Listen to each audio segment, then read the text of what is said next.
ओम श्री गुरुभ्यो नमः।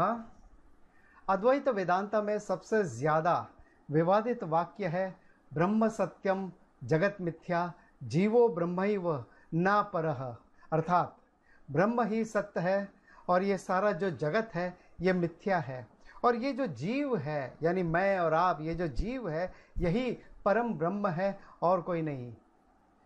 तो क्या ये जगत असत है? क्या ये सपने की भांति तुच्छम है? क्या इसका कोई अस्तित्व नहीं है? किंतु मेरा अनुभव कहता है कि ये सत्य है और शास्त्र कहते हैं कि ये मिथ्या है। तो इस तरह की भ्रांतियां या कंफ्यूजन कई लोगों में है और इस कंफ्यूजन का मूल कारण है अद्वैत वेदांत को अच्छी तरह से नहीं समझना। और यदि आपको अद्वैत वेदांत समझना है अच्छी तरह से तो आपको समझना होगा माया क्या है, मिथ्या क्या है, सत्यम असत क्या है, अनृतम क्या है, तुच्छम क्या है। तो आज हम सत्यम, मिथ्या, अनृतम, असत, तुच्छम, इल्यूजन इन शब्दों को समझेंगे। और माया को हमने पिछली बार समझा था। यदि आपने वो वीडियो नहीं देखा है तो उसे ज़रूर देख लें, इस आई बटन को क्लिक कर लें। और इस तरह के इम्पॉर्टेंट टॉपिक्स और भी हम लाते रहेंगे और अगर आप उसको मिस नहीं करना चाहते हैं और यदि अब तक आपने हमारे चैनल को सब्सक्राइब नहीं किया है तो आप इसे सब्सक्राइब कर लें, बेल आइकन दबा दें और ऑल नोटिफिकेशन को सेलेक्ट कर लें और वीडियो देखने के बाद लाइक और शेयर ज़रूर करें। और ये आपकी तरफ से एक ग्रैटिट्यूड का एक्सप्रेशन होगा उन सभी संत महात्माओं के प्रति, उन सभी वेदांत गुरुओं के प्रति। तो इसी के साथ आज का विषय शुरू करते हैं। सत्यम और मिथ्या को समझने का प्रयास करते हैं। तो हमारा अनुभव ये कहता है कि ये जगत सत्यम है, जबकि शास्त्र ये कहता है, अद्वैत वेदांत ये कहता है कि ये सारा जगत मिथ्या है। तो सबसे पहले ये समझ लेते हैं कि सत्यम क्या है। सत्यम त्रिकाले अपि अस्ति इति सत्यम, जो तीनों कालों में विद्यमान है, अर्थात जो नित्यम है, इटर्नल है, जो सदा रहता है, जो अबाधितम है यानी देश काल वस्तु अपरिछिन्न है, अर्थात that which cannot be conditioned by or limited by space, time and vastu, object or causation, that is satyam। जो एकम है, अद्वितीय है यानी वन, नॉन डुअल, टोटल है, उसके अलावा और कुछ एग्जिस्ट नहीं करता, वो सत्यम है और ये ब्रह्म सत्यम है। तो क्या जगत भी सत्यम है? नहीं, because it is constant flux of change, ये लगातार बदल रहा है, इसलिए सत्यम नहीं हो सकता। और इसके साथ ही जगत ये नाम जो है ये गम धातु से आया है। गम यानी टू मूव, मूवमेंट, यानी जो निरंतर बदलता रहता है, चलता रहता है। तो क्या ये जगत असत है, अनृतम है, तुच्छम है? तो इस शब्द को भी देख लेते हैं। तुच्छम या असत वस्तु या अनृतम, ये तीनों सिनोनिम्स है, पर्यायवाची शब्द है। That means never existent which is false, यानी खरगोश के सिर पे सिंग, वो कभी एग्जिस्ट नहीं करते, या आसमान पे जो फ्लावर है जो कभी एग्जिस्ट नहीं करता, वो असत है, वो अनृतम है, वो तुच्छम है। तो अगर असत की इस परिभाषा को देखें तो जगत इस असत के डेफिनेशन पे भी फिट नहीं बैठता है, क्योंकि यहाँ पे ट्रांजैक्शंस हो रहे हैं, व्यवहार हो रहा है। तो जगत ना तो सत्य है ना असत है। अब यहाँ पर कुछ लोगों की एक बहुत गलत धारणा है कि जो दिखता है वही सच है, जैसे चारुवाका फिलॉसफी में बताया गया। अब एक उदाहरण लेते हैं, सनराइज और सनसेट कब होता है? अब आप कहेंगे सुबह और शाम को होता है। बिल्कुल गलत।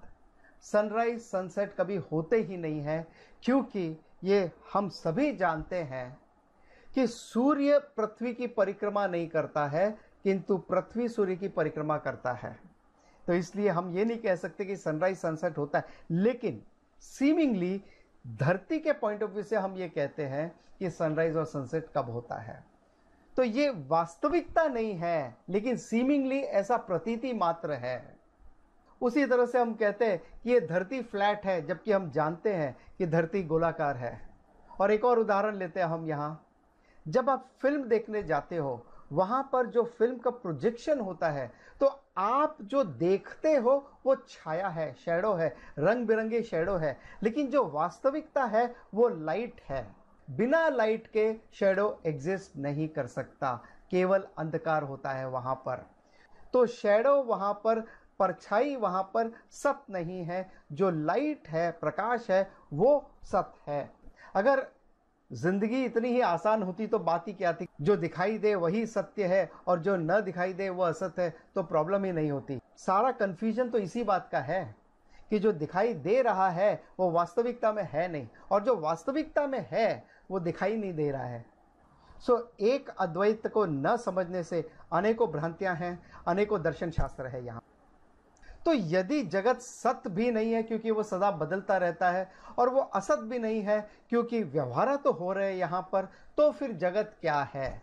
तो यहाँ पर अद्वैत वेदांता एक टेक्निकल नाम देते हैं इस वस्तु को, वो है मिथ्या। मिथ्या यानी सत असद्भ्याम अनिर्वचनीयम इति मिथ्या, यानी जिसको ना तो हम सत्य की कैटेगरी में रख सकते हैं ना असत की कैटेगरी में रख सकते हैं, वो मिथ्या है। मिथ्या को हमने एक अलग एंगल से भी एक्सप्लेन करने का प्रयत्न किया था एक और वीडियो में, 3 schools of thoughts in philosophy. तो यहाँ आई बटन में उसका लिंक आपको मिल जाएगा। तो कुछ लोग मिथ्या को इल्यूजन मानते हैं, लेकिन मिथ्या के लिए कोई इक्विवेलेंट वर्ड है ही नहीं इंग्लिश में, क्योंकि मिथ्या को किसी ने समझा ही नहीं है सही ढंग से, तो वो इसका इक्विवेलेंट वर्ड कैसे दे सकते हैं भला।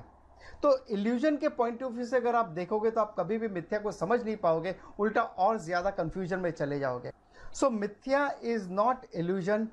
कुछ लोग ये भी कहते हैं कि मिथ्या तुच्छम है, असत है, अनृतम है, या नॉन एग्जिस्टेंस है, या फॉल्स है। ये भी गलत है। मिथ्या इज नॉट इल्यूजन। अगर वो इल्यूजन होता, अगर वो असत होता, अगर वो अनृतम होता, अगर वो तुच्छम होता, तो इस पॉट में हम पानी नहीं भर पाते, इसका यूज नहीं कर पाते, क्योंकि जो नॉन एग्जिस्टेंट है उसका उपयोग कैसे हो सकता है भला। अब जैसे ये पॉट आप देखते हो, आप कहते हो कि ये पॉट है, तो इस पॉट का वजन कितना है? तो आप कहोगे अप्रॉक्सीमेटली 100 ग्राम है, ठीक है।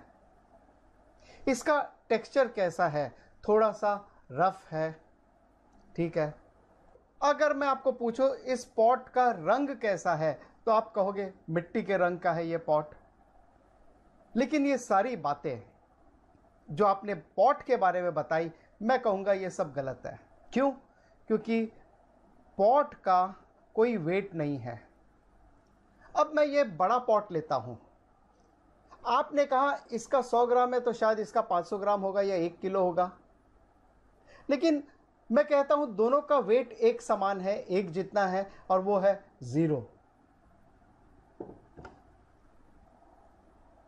वो कैसे? देखिए, जब आप इसको देखते हो, या हम सब इस जगत में जब हम इसको देखते तो हम कहते हैं ये पॉट है, क्योंकि इस नाम का एक अर्थ है, और ये जो नाम दिया है, इस शेप को, इस आकार को ये नाम दिया है। अब जैसे ये है, आप इसको कहोगे ये ग्लास है और ये पॉट है, और आप इसको कहोगे ये छोटी ग्लास है, तो ये ग्लास है, ये पॉट है। तो ये नाम दिया है एक पर्टिकुलर फॉर्म को, एक रूप को, और उस नाम का एक अर्थ है जो इंपॉर्टेंट है। बिना अर्थ के कोई नाम का कोई मतलब नहीं होता। गगबू गाय, ये एक नाम दे दिया मैंने किसी वस्तु का, अब इस नाम से कोई मतलब नहीं निकलता। तो अगर आप गौर करो तो जो पॉट आपने बताया वो मात्र नाम, रूप और उस नाम का एक अर्थ मात्र है, इसके अलावा और कुछ नहीं है। तो इस पॉट का वेट आपने बताया 100 ग्राम है, इसका स्पर्श रफनेस है वगैरह, तो ये वास्तव में पॉट के गुण धर्म नहीं है। ये 100 ग्राम का जो वजन है ये क्ले का वजन है, ये जो टेक्सचर है ये क्ले का है, ये जो रंग है वो क्ले का है। तो वास्तविकता में ये पॉट नहीं, ये क्ले है। लेकिन इसके रूप को देखते हुए, इसके यूज को देखते हुए हमने उसे एक नाम दे दिया है पॉट। लेकिन पॉट का अपना कोई अस्तित्व नहीं है। If you take away the clay, where is the pot? चाहे ये छोटा पॉट हो या बड़ा पॉट हो, कोई मायने नहीं रखता, सभी कोई एक समान है, ये सब क्ले है। अब एक सवाल ये भी आ सकता है कि क्या ये पॉट और क्ले दोनों इंडिपेंडेंटली एग्जिस्ट करते हैं। जैसे सांख्य फिलॉसफी कहती है प्रकृति और पुरुषा दोनों एक साथ एग्जिस्ट कर रहे हैं, दोनों अपने आप में सत्यम है। अद्वैत वेदांत कहता है क्ले सत्यम है, पॉट सत्यम नहीं है, पॉट मिथ्या है, असत भी नहीं है, पॉट मिथ्या है। तो क्या ये दो अलग अलग एंटिटी है? नहीं, पॉट बिना क्ले के एग्जिस्ट नहीं कर सकता। पॉट बनने से पहले क्या था? क्ले।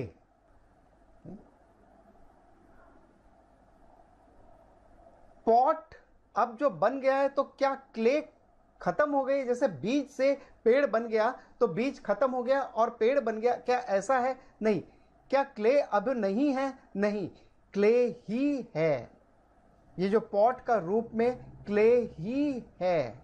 जब ये पॉट नष्ट हो जाएगा, टूट जाएगा, तब क्या रहेगा? जैसे ये, तो ये पॉट के टुकड़े हैं, तो क्या रहेगा? क्या हम इसको पॉट कह सकते हैं? नहीं। लेकिन क्या हम इसको कह सकते कि ये क्ले है? हाँ। इसको कह सकते हैं क्ले है? हाँ। तो क्ले तीनों कालों में विद्यमान है, यानी वो पास्ट में था, अभी है और आगे भी रहेगा। दूसरी बात, क्ले इस पॉट में भी है, इस ग्लास में भी है, इस छोटी ग्लास में भी है और इस बड़े पॉट में भी है और इस पॉट के लिड में भी है। तो क्ले एक सत्यम है जो सभी पॉट्स में है या सभी मिट्टी के आर्टिकल्स में है, लेकिन पॉट अपने आप में सीमित है, क्ले सीमित नहीं है, क्ले बाधित नहीं है। तो यहाँ पर इस उदाहरण में क्ले सत्यम है, पॉट मिथ्या है। हम पॉट को असत भी नहीं कह सकते, नॉन एग्जिस्टेंस भी नहीं कह सकते। यहाँ पर एक बात और मैं बता दूं आपको, कभी कभी कहीं कहीं पर कॉन्टेक्स्चुअली असत का उपयोग नॉन सत, यानी जो सत नहीं है उसके लिए भी यूज किया जाता है, फिर वो चाहे तुच्छम हो, अनृतम हो, इल्यूजन हो, या वो चाहे मिथ्या हो। और उसी तरह से समंदर एक ही है, ओशियन एक ही है, वेव्स अलग अलग है, बबल्स अलग अलग है, फोम अलग अलग है, लेकिन ओशियन एक ही है। तो ओशियन सत्यम है, वहाँ का जो पानी है वो सत्यम है, लेकिन उसका जो मैनिफेस्टेशन है, चाहे वो वेव्स के रूप में, बबल्स के रूप में, फोम के रूप में, वो मैनिफोल्ड हो सकते हैं। उसी तरह से गोल्ड एक ही है, ऑर्नामेंट्स अलग अलग है। सो अगर आप इस एक क्ले को समझ लेते हो तो आप ये समझ जाओगे कि इस पॉट में, इस ग्लास में या बड़े पॉट में, हर एक पॉट में, मिट्टी के हर एक बर्तनों में क्ले ही है। सो एक सत वस्तु के जानने से आप सभी मिथ्या वस्तु को जान लोगे। जैसे छांदोग्य में उद्दालका ने अपने पुत्र श्वेतकेतु से बताया, एक परम ब्रह्म को समझ लेने से आप सारे जगत को जान लेते हो। दिस इज वेदांत, जिसे जानने के बाद और कुछ जानने के लिए बाकी नहीं रह जाता। और भगवत गीता के चैप्टर 7 वर्स 14 में भी भगवान श्री कृष्ण यही कहते हैं, ये त्रिगुणात्मिका मायावी जगत को समझना बड़ा ही कठिन है। अगर आप परमात्मा को जान लोगे तो इस मायावी जगत को भी जान लेंगे। और इस तरह से ब्रह्म सत्यम है और ये जगत मिथ्या है और ये जीव ही ब्रह्म है और कुछ नहीं। लेकिन ये किसके लिए लागू है? जिसने ब्रह्म ज्ञानम हासिल कर लिया हो उसके लिए। लेकिन जो व्यक्ति आज भी इस मायावी जगत में है उसके लिए फिलहाल ये मायावी जगत ही सत्य है। तो जब तक वो इस जगत का पार्ट है, हिस्सा है, उसे इस जगत के नियमों का पालन करना होगा। जैसे वेकर के लिए ड्रीम मिथ्या है, लेकिन ड्रीमर के लिए ड्रीम सत्यम है। अब यहाँ पर सत्यम मिथ्या के लिए एक बहुत ही पॉपुलर एग्जाम्पल है स्नेक एंड रोप। तो आज के इस सेशन में हमने रोप और स्नेक का एग्जाम्पल जानबूझ के नहीं लिया, क्योंकि वो एग्जाम्पल थोड़ा कंफ्यूजिंग है और वो यहाँ पर एप्लीकेबल नहीं है। तो वो क्यों एप्लीकेबल नहीं है, उसका क्या कंफ्यूजन होता है, और उसके साथ हम ये भी जानेंगे कि मिथ्या के अलग अलग प्रकार कौन से हैं, डिफरेंट ऑर्डर ऑफ रियलिटी क्या क्या हैं। ये हम जानेंगे अपने अगले वीडियो में। ओम तत्सत।